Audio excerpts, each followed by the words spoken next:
boa tarde, gente, boa tarde. Eu gostaria de dizer aqui também que eu tenho muito orgulho de fazer parte do Praxis durante desde 2012 que eu faço parte do Praxis, da clínica do Praxis, e eu gostaria também de agradecer a disponibilidade de vocês de estarem aqui hoje. O nosso tema, assim como a Ana Paula falou, é habilidades sociais na infância, e o que vocês estão fazendo aqui hoje, né? Vocês estão adiando gratificações. Vocês estão adiando a gratificação de vocês que vocês poderiam, nesse momento, estar fazendo outras coisas. Por exemplo, o que vocês poderiam estar fazendo agora? Vocês poderiam estar com a família de vocês, poderiam estar assistindo um filme, vocês poderiam estar fazendo outras coisas. E vocês escolheram estar aqui adquirindo conhecimento junto com a gente aqui no Praxis, no simpósio.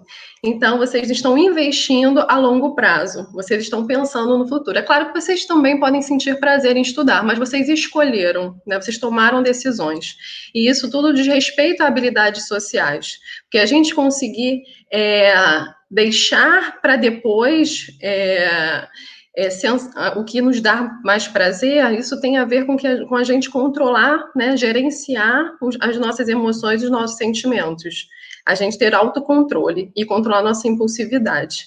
Então, vamos falar agora, né, de como a Ana Paula falou, habilidades sociais na infância e as intervenções com crianças e seus pais. E para a gente iniciar, eu gostaria de falar sobre a definição. O que seria habilidades sociais? Né? Habilidades sociais, ela diz respeito a um desempenho social, a uma forma de agir socialmente. Como assim? Como eu reajo nas minhas interações com com outras pessoas. Essas interações, elas podem ser positivas ou não. Então, por isso que a gente trata de desempenho social.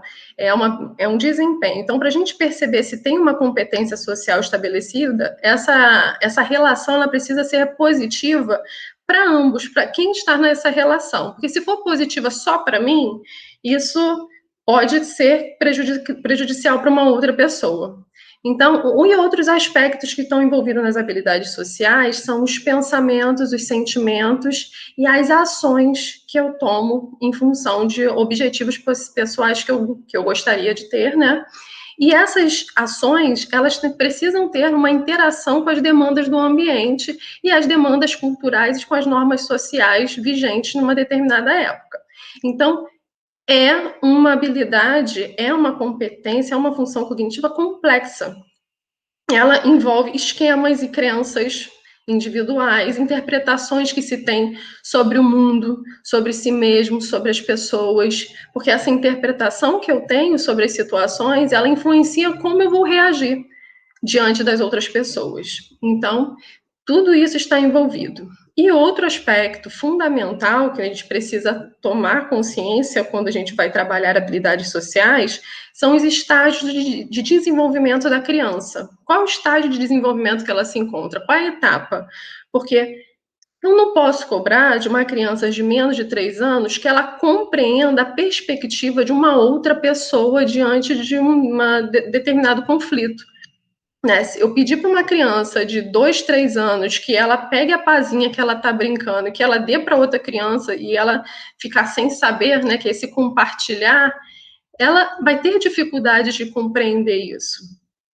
Então, o adulto, ele pode sim ser modelo, explicar para a criança, mas eu esperar com que a criança compreenda isso com 3 anos não vai acontecer. Se a gente lembrar um pouco de Piaget, lá da faculdade, né? Ele fala do estágio de egocentrismo, que vai até em torno de 6, 7 anos, que a criança ela tem uma perspectiva muito mais voltada para si própria do que para o outro. Então, até esse estágio de 6 para 7 anos, se a gente for ter a expectativa de que a criança vai corresponder a tudo que a gente demanda dela, de forma naturalizada, a gente vai se decepcionar, porque isso não vai acontecer. Mas isso não diz respeito isso não quer dizer que nós não temos que ser modelo, que nós não temos que instruir. Então, a qualquer momento, a partir de 1 ano de idade, o bebezinho, você já deve desenvolver as habilidades sociais dele mais de acordo com a idade, né? O primeiro momento ali é o apontar de contato, quando a criança começa a compartilhar atenção com você, aí vai desenvolvendo mais a sua teoria da mente, que é a capacidade de perceber, em torno dos 4 anos, uma leitura mental do que o outro percebe, né? Uma perspectiva um pouco melhor da percepção do outro sobre o mundo. Enfim, o que importa é que o desenvolvimento infantil, você precisa ter atenção para a etapa de desenvolvimento quando você for instruir a criança. Um outro aspecto relevante é qual é a importância, né, do desenvolvimento das habilidades sociais. Eu amplio ainda, né, as habilidades socioemocionais, porque elas estão em interação. A importância seria uma possibilidade de redução das situações de violência, né? O que acontece? Se eu desenvolvo na criança que ela consiga se comunicar melhor, ser mais assertiva, perceber melhor as próprias emoções, compreender a perspectiva do outro, eu vou diminuir a possibilidade de situações de conflito. Eu tendo a evitar que aquela criança tenha uma reação impulsiva ao longo da vida dela, que ela reaja às coisas com mais agressividade. Eu posso diminuir as possibilidades com que isso aconteça. Então, tem essa função macro no desenvolvimento de habilidades sociais. Um outro aspecto seria reduzir a intensidade e prevenção de transtornos mentais. Como assim, né? Diminuir a intensidade dos transtornos mentais com habilidades sociais. O que acontece? Um exemplo, uma criança que tem um diagnóstico já instaurado de transtorno de déficit de atenção e hiperatividade. Essa criança ela tem aquela tríade diagnóstica, né, que é déficit de atenção, agitação e impulsividade. Então, ela, com o desenvolvimento de habilidades sociais, ela pode começar a se autogerenciar melhor, ela pode começar a pensar mais antes de agir, ela pode se comunicar de uma forma mais assertiva, e o que isso vai desenvolver nela? Vai desenvolver mais habilidade de comunicação e interação. Então, e diminuir a possibilidade da ocorrência de comorbidades, como o transtorno opositor desafiador, por exemplo. Não vou entrar aqui na questão de que esse transtorno opositor desafiador é ou não é um transtorno, enfim, mas que aparece na clínica, esses comportamentos mais externalizantes, mais antissociais, aparecem. E uma forma da gente minimizar esses sintomas é o desenvolvimento de habilidades sociais, é a orientação dos pais nesse aspecto, de como conduzir, de instruir, de modelar desde os primeiros anos de vida. E a prevenção de transtornos mentais, porque se nós nos comunicarmos mais assertivamente, percebemos as nossas próprias emoções, nos autorregularmos, vamos ter menos possibilidade de desenvolver sofrimento mental, né? Então, melhora a comunicação e as relações interpessoais. E, para contextualizar um pouquinho sobre habilidades sociais, vamos voltar um pouquinho no tempo, né? Vamos voltar lá para o final da Idade Média e início da Idade Moderna. Naquele período surgiram livros de etiqueta, né, lá na Europa. Esses livros de etiqueta eles eram elaborados por filósofos renomados e era voltado para o público adulto e letrado, né? E esses livros se tornaram grande referência moral de como agir nas situações. Hoje a gente não dá muito valor, né, para livros de etiqueta. É uma perspectiva diferente, mas naquele tempo, naquela época, aquilo era muito importante, né, e para a elite da sociedade, principalmente. E eu vou trazer para vocês alguns fragmentos que estavam escritos, né, nesses livros de etiqueta. Não suje escadas, corredores, armários, tapeçarias com sua urina ou outras imundícies. Não cumprimente alguém enquanto este estiver defecando. Não cuspa na bacia de lavar as mãos. Não assoe o nariz na toalha da mesa. Então, essas eram as referências morais da elite da sociedade daquela época. Essas eram as instruções dadas aos adultos letrados no final da Idade Média, que é o período que o comércio estava se desenvolvendo, os estados nacionais também, período em que as interações humanas começaram a ser mais intensas. Então, o que eu estou querendo trazer com essa história para vocês? Porque a inibição desses comportamentos não é algo dado da natureza humana. Ele foi algo produzido por uma demanda sociocultural e política daquela época.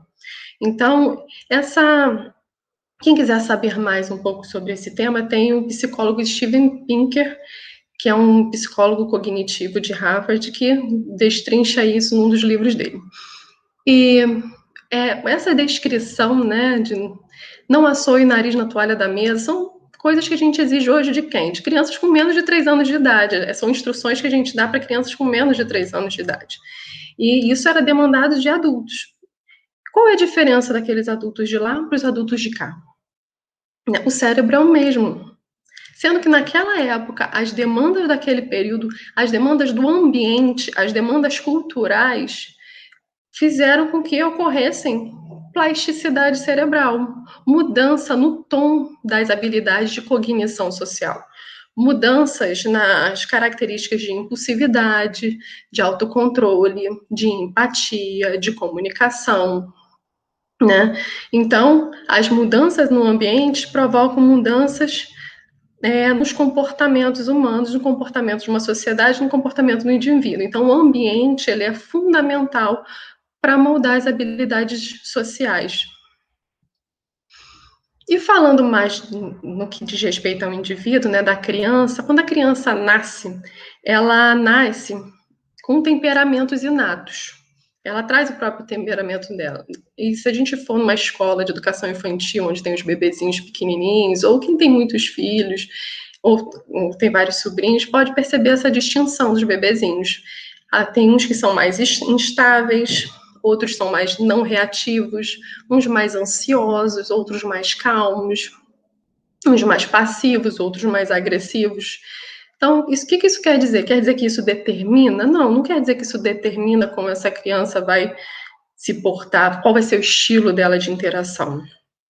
Dependendo do ambiente que essa criança se desenvolva, por exemplo, aquele que tinha um comportamento mais agressivo pode usar essa agressividade para buscar justiça social, ele pode usar isso por uma luta, mas se for em um outro ambiente, ele pode se tornar uma pessoa mais violenta, mais agressiva de fato, por qualquer situação. Enfim, então o ambiente ele é responsável por moldar esses temperamentos inatos.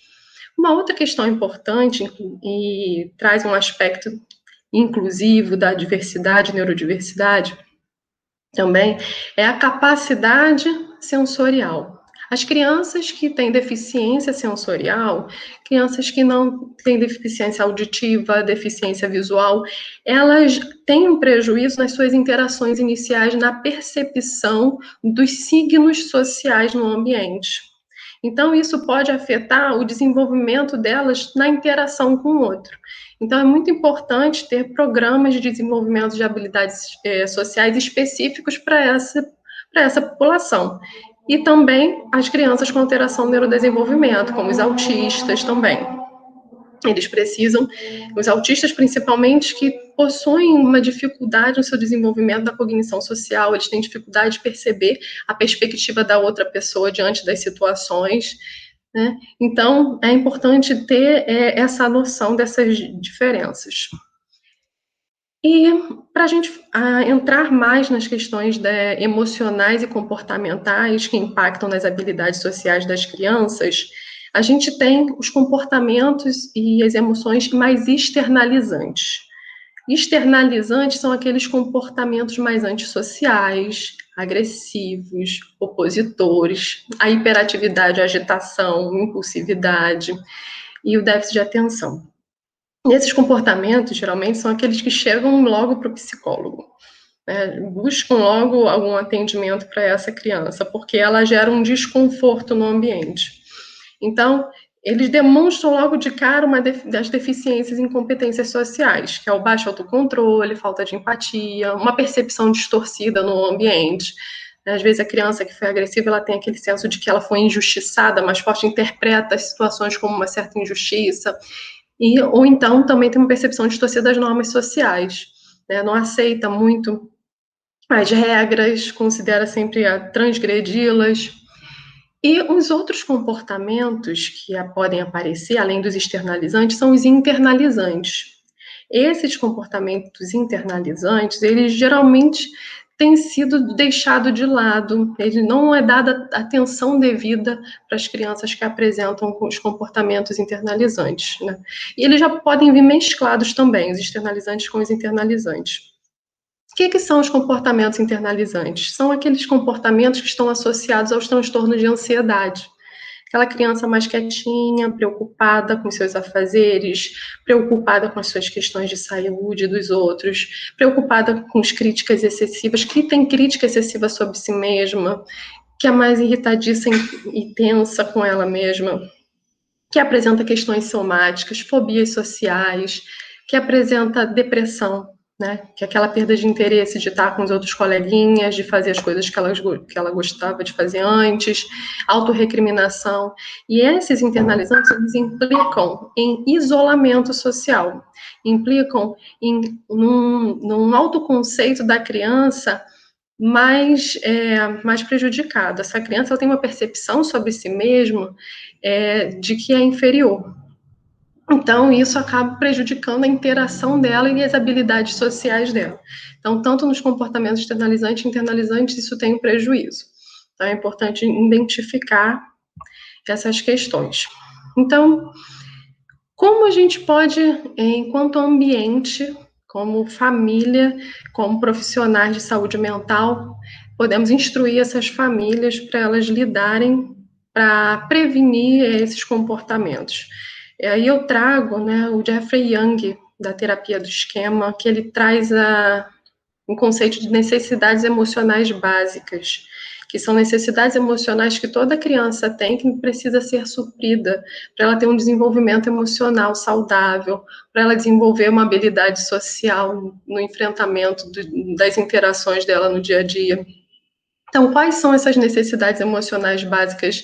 São 5 necessidades emocionais básicas, né? O vínculo seguro, né? Ter a sensação de que é aceita naquele grupo familiar, de que tem conexão com as pessoas que estão ali, que ela tem autonomia e competência para fazer as coisas sozinha, que as pessoas acreditem que ela vai conseguir fazer e que ela tem a oportunidade de realizar as coisas com autonomia, que deem limites realistas para ela, né, que ela saiba quando ela pode ou quando ela não pode fazer alguma coisa, que ela tenha espontaneidade, né, tenha o lazer dela, que ela tenha validação emocional e liberdade de expressão, que ela seja validada quando ela estiver não se sentindo bem, né, que não fale para ela, para de chorar, não fala, filho, o que está acontecendo? Você está chorando? O que você está sentindo? Você está triste? Então, que ela tenha validação emocional. Então, o ambiente ele deve proporcionar o suprimento destas necessidades, né, dessas necessidades emocionais básicas. Então, assim, é inquestionável o papel das experiências de aprendizagem no ambiente, né, nessa relação com o ambiente, com as figuras de cuidado inicial, né, com o pai, com a mãe, com o tio, com a avó, com a família, com a vizinhança, a creche, a escola. Né? É inquestionável que essas relações elas participam no desenvolvimento do estilo interpessoal que essa criança vai ter, no estilo de habilidades sociais que ela vai desenvolver. Eu vou compartilhar aqui com vocês a tela para vocês terem acesso às habilidades sociais relevantes. Só um instante. Vou falar agora das habilidades sociais relevantes na infância, né, do Del Prete. Del Prete tem um livro sobre habilidades sociais na infância. Toda essa palestra que eu me embasei em grande parte nesse livro. Esse livro é bem bacana porque ele tem algumas técnicas, ele aprofunda bem tudo sobre habilidades sociais, se vocês puderem buscar. E eu vou descrever, né, que nesse livro eles falam sobre essas modalidades aí de habilidades sociais, que é autocontrole e expressividade emocional, que eu falei lá no comecinho da nossa palestra, que é adiar gratificação, que vocês estão fazendo hoje por estarem aqui no sábado à tarde, reconhecer e nomear as próprias emoções, né, e dos outros, que é fundamental para o desenvolvimento do reconhecimento emocional e do autocontrole, se expressar, regular a ansiedade, né, conseguir respirar, pensar antes de agir, Tudo tem a ver com autocontrole e expressividade emocional. A civilidade, que é cumprimentar as pessoas, seguir regras e instruções, respeitar as diferenças. Empatia, compreender a situação, demonstrar interesse pelo outro, inferir sentimentos, né, compartilhar, ter aquela em compreender a perspectiva da outra pessoa nas situações. A empatia é diferente de compaixão, né? Que as pessoas às vezes confundem. A compaixão, a pessoa se compadece, ela faz ou ela busca fazer algo pela outra pessoa. Ela não é só sentir, não é só ter a perspectiva do outro. Você pode ter a perspectiva do outro e, diante do contexto, você tomar uma decisão específica que talvez não contribua pela outra pessoa. Né? Mas a compaixão você sente e você faz, você oferece ajuda, você cuida, você tenta ajudar de alguma forma. Isso é um pouco distinto. Então, a assertividade é fundamental, inclusive a assertividade ajuda em situações para a criança se defender de situações de abuso, que, por exemplo, ela vai solicitar mudança de comportamento. Não estou gostando do que você está fazendo. Não, chama um adulto perto para se defender em situações de bullying. Então, envolve com a criança, que ela aprenda a fazer pedidos e a recusar pedidos. Não quero. Ou então, sim, tudo bem, eu aceito. Concordar, discordar, lidar com as críticas, elogiar e receber elogios. Então, solucionar problemas interpessoais, que é uma capacidade bastante complexa da tomada de decisões. Ela perceber todo o ambiente, a partir daquelas informações do ambiente que ela teve, ela tomar decisões e corresponder de acordo com a demanda. Fazer amizade, iniciar e manter uma conversa. Fazer e responder perguntas, acrescentar informações livres num diálogo, sugerir atividades, ser proativa. Isso também tem a ver com as habilidades sociais e as habilidades sociais acadêmicas, que tem a ver com você se relacionar dentro da escola, que tem a ver com a de ação de gratificação que vocês estão aqui hoje também. Se você perceber, todas elas interagem entre si.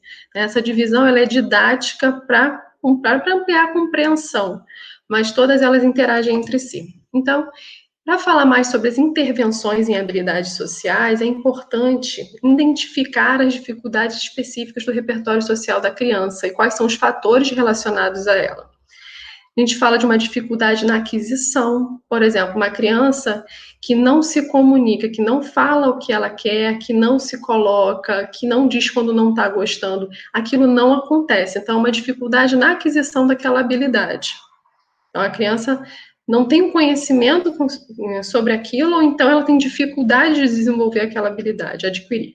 Dificuldade no desempenho já tem a ver com uma frequência inferior. Às vezes ela faz, às vezes ela não faz. O que está acontecendo? Como intervir? Né? Dificuldade na fluência é quando a criança faz, mas quando ela faz, às vezes, uma entonação de uma voz, uma prosódia. A prosódia é quando você passa o tom emocional naquilo que você está dizendo. Então, às vezes, a prosódia dela não corresponde com o que ela está dizendo.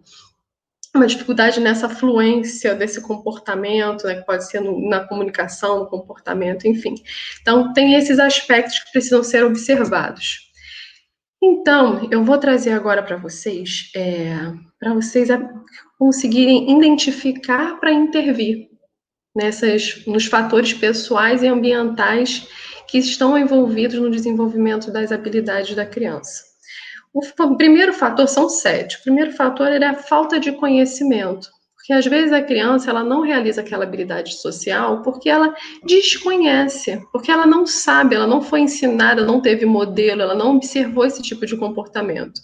Então, quando a criança ela desconhece, ela vai se comportar da maneira como ela bem entende, para ela conseguir o objetivo dela.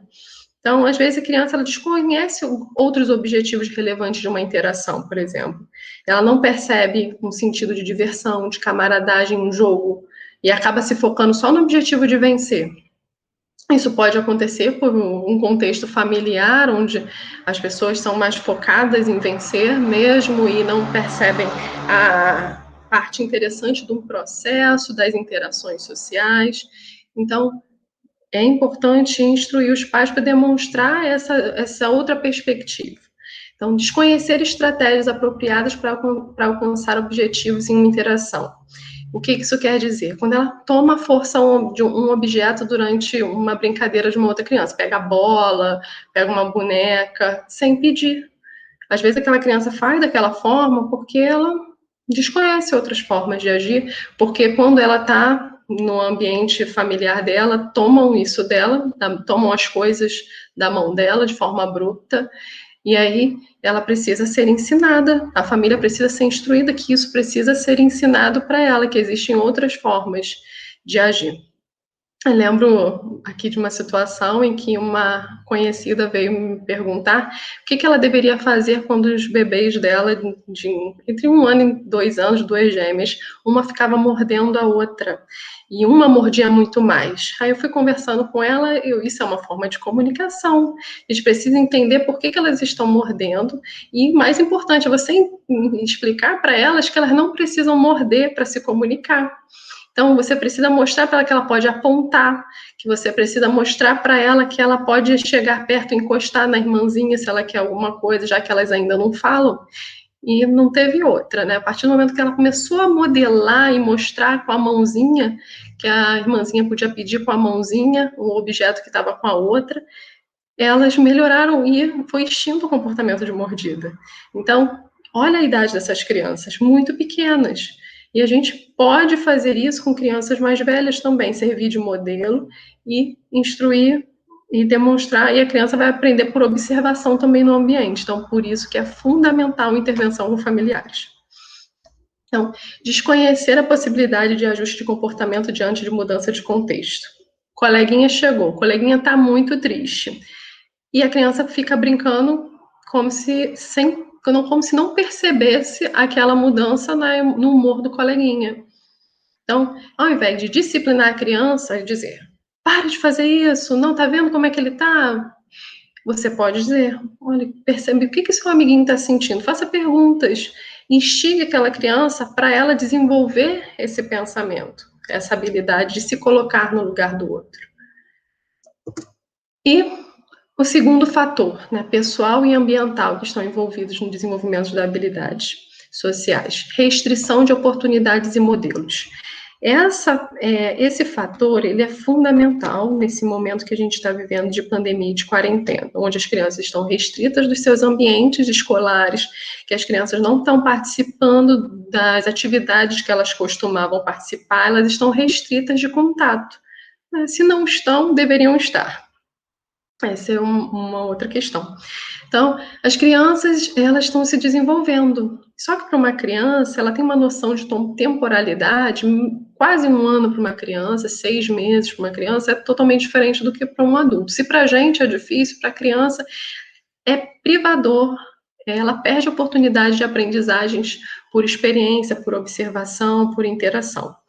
Então, a situação da pandemia é um período crítico que a gente vai precisar lidar com essas crianças num próximo momento. As escolas vão ter que estar preparadas para lidar com alguns comportamentos internalizantes e externalizantes, com dificuldades de interação, vai ser uma mudança no comportamento. E as escolas e os pais precisam estar prontos para diminuir questões de ansiogênicas nas crianças que vão começar a sair para conviver com outras pessoas na rua, né, para ela conseguir lidar com todo esse novo contexto.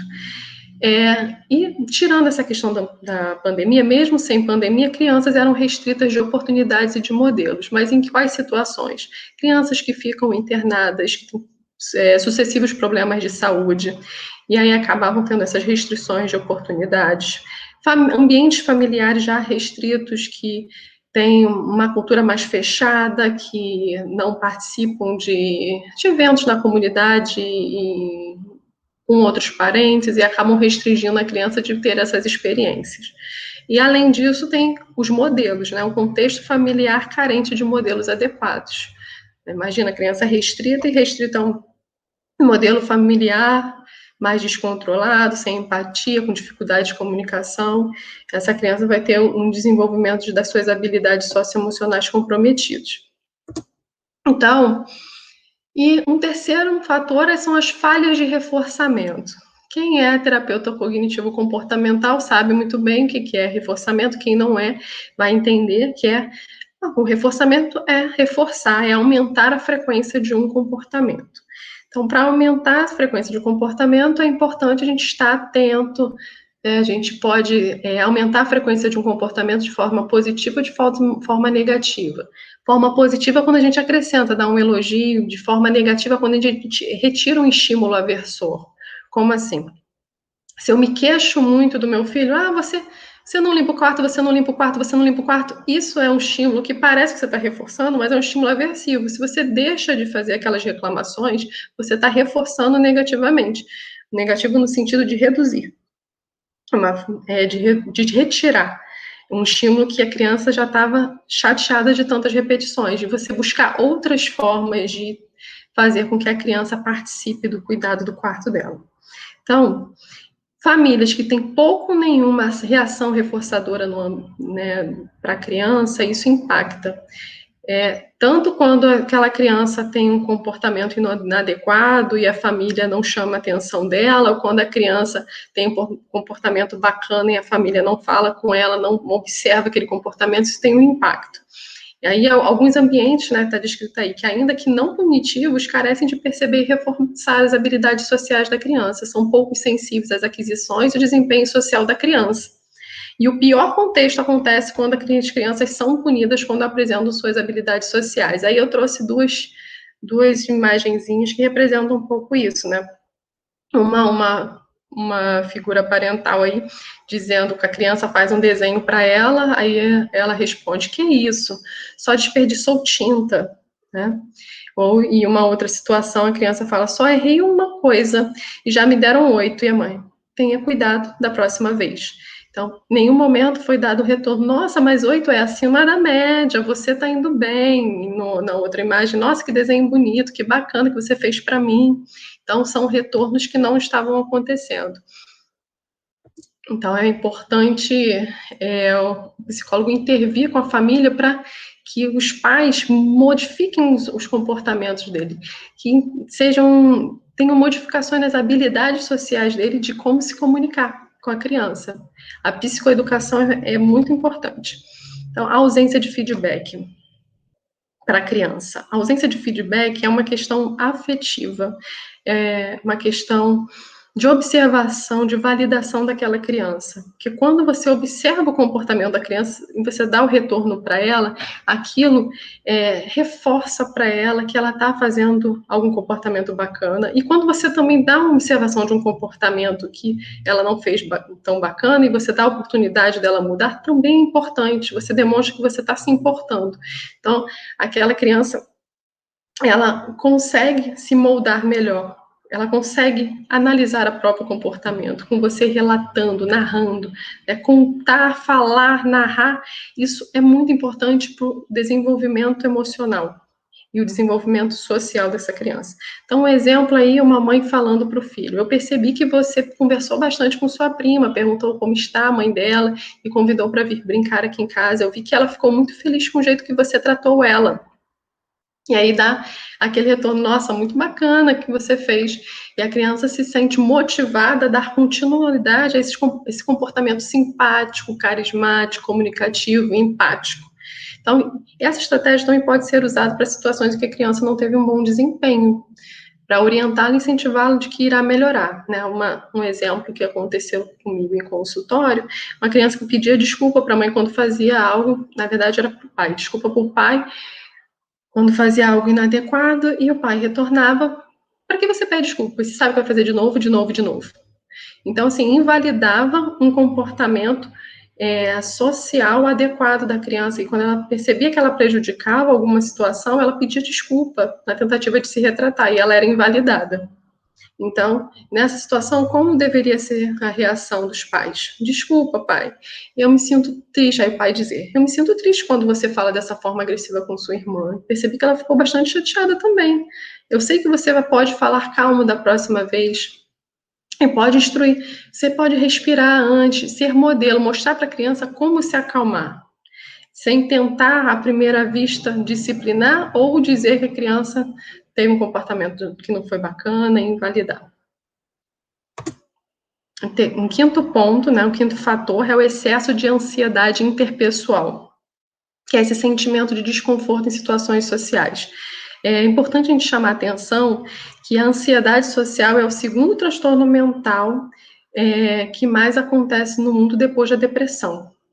Então, é claro que isso também vai acontecer com as crianças e precisa ter intervenções voltadas nesse aspecto.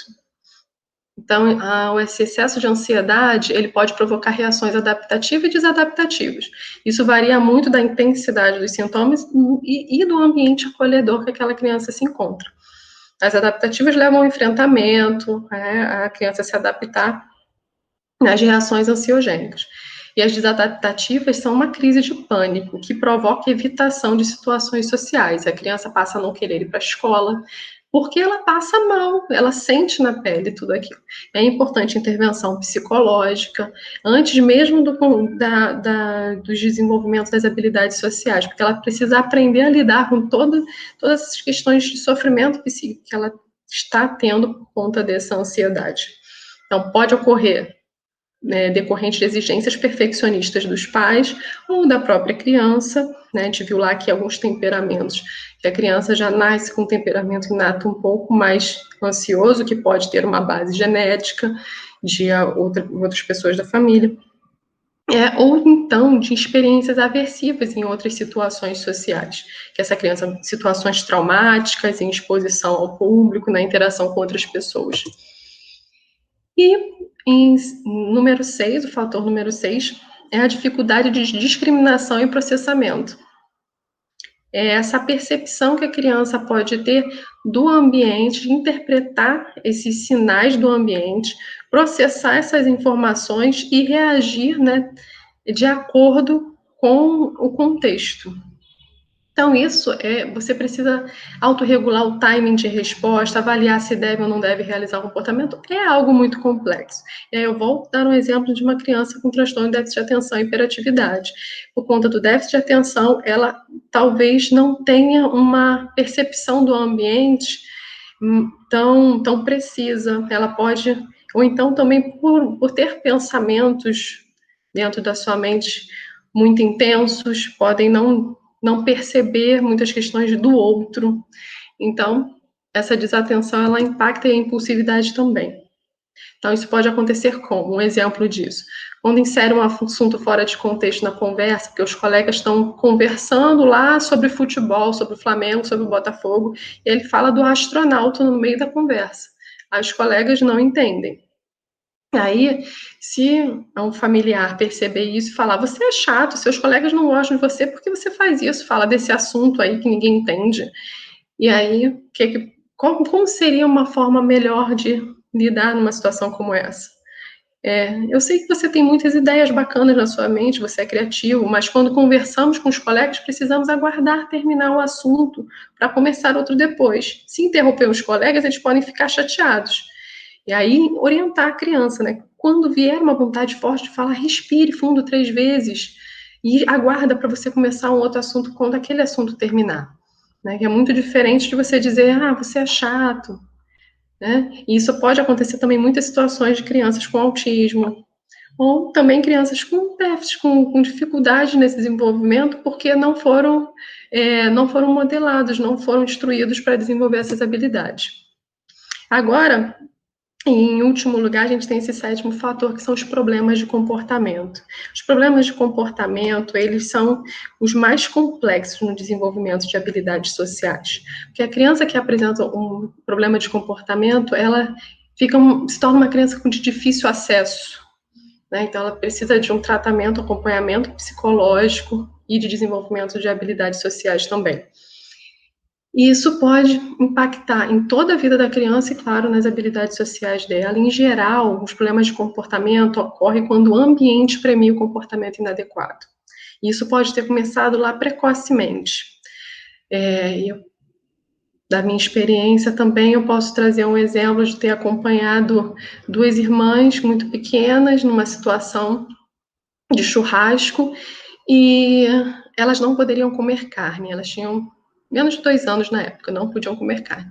E queriam comer carne do churrasco, só que elas tinham a comidinha dela preparada. E aí, o que aconteceu naquela situação?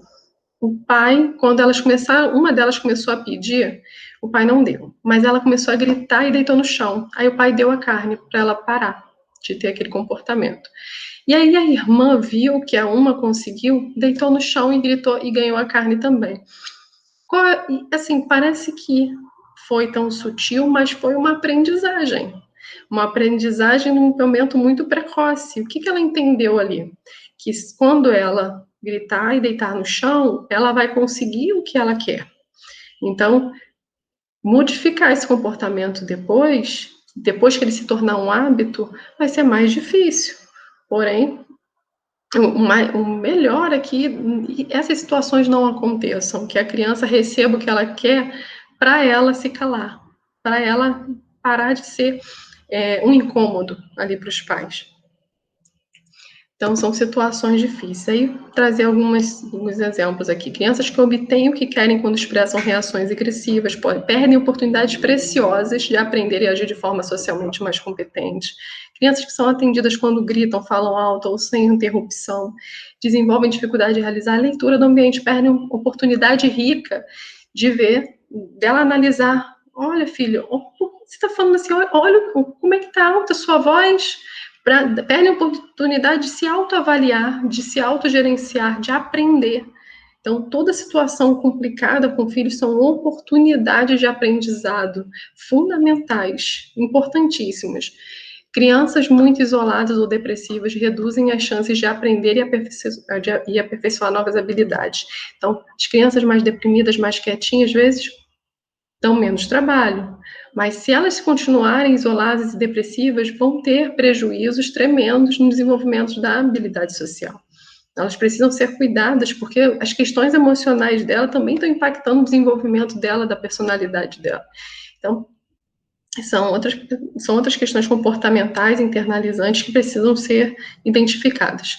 Então, esses processos comportamentais, eles criam círculos viciosos, difíceis de romper, sem intervenção psicológica especializada. Então, é importante estar em terapia, em psicoterapia, em análise, que essa criança frequente o psicólogo.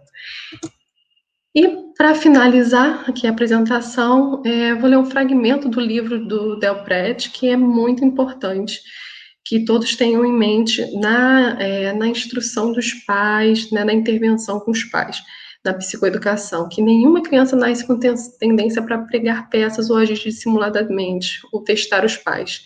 Antes das grandes mentiras, agressões violentas e desprezo aberto às normas, ocorreram mentirinhas, pequenas agressões inofensivas e transgressões de regras grupais que livram a criança de consequências desagradáveis, por exemplo, livra ela de perder alguma coisa, ou produzem ganhos imediatos. Gritou, ganhou um pirulito e ganhou rápido. Pais e professores devem ficar atentos aos possíveis desdobramentos de pequenos desajustes, orientar, modelar, fazer com que a criança reflita sobre a situação. Eu não estou falando de disciplinar propriamente dito, é de ser modelo e de orientar, pedir para a criança que ela perceba, se autoavalia a reação dela diante da situação. Então, atenção para os ambientes de risco, falha de estabelecimento de limites, relação conflitiva com filhos, modelos inadequados, uso indiscriminado da punição, filmes e videogames com conteúdos impróprios, violência com recompensa. Então, é isso, gente. Por aqui eu finalizo a minha apresentação. Vou deixar aqui de compartilhar. Já finalizei aqui. Eu gostaria de agradecer a oportunidade de estar aqui apresentando, contribuindo aqui para o Praxis, que eu tenho muito orgulho de participar, de estar junto aqui com vocês em mais um projeto. E agradecer a todo mundo que teve a disponibilidade de estar aqui, que vai continuar aqui com a gente assistindo os próximos encontros, né?